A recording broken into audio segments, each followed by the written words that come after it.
Mazmur 90 ayat 12. Ajarlah kami menghitung hari-hari kami sedemikian, sehingga kami beroleh hati yang bijaksana.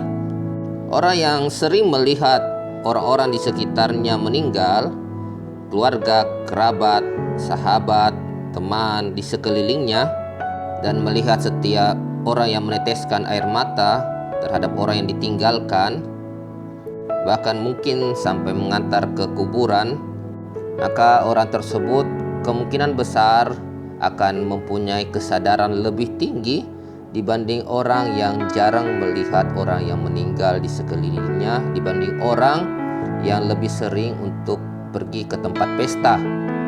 Demikian juga orang yang saat teduhnya, orang yang sering membayangkan bahwa suatu saat kalau dia sudah selesai, suatu saat kalau dia sudah dipanggil pulang ke rumah Bapa di surga, pasti akan menghitung hari-harinya sedemikian supaya memperoleh hati yang bijaksana.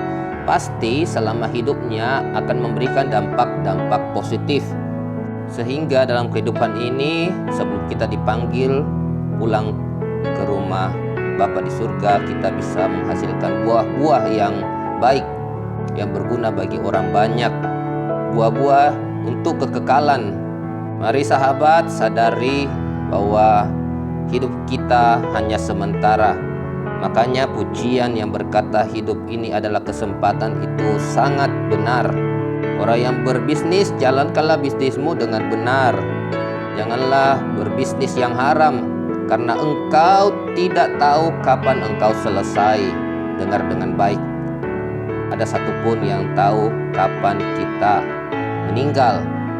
1 detik kemudian, 1 menit kemudian, ya, harta itu hanya sementara, tidak dibawa pulang. Camkan ini dengan baik. Orang yang hidup hanya untuk kepentingan diri sendiri, minum, mabuk, berpesta pora, camkan ini dengan baik, ya. Makanya kalau kita mau lebih sadar, ada baiknya kalau kita lebih banyak memperhatikan setiap orang yang sudah meninggal, dan kesadaran itu akan muncul.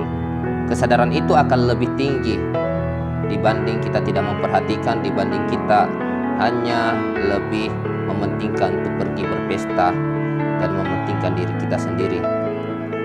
Raja Wali FM bikin hidup lebih baik dan semakin baik.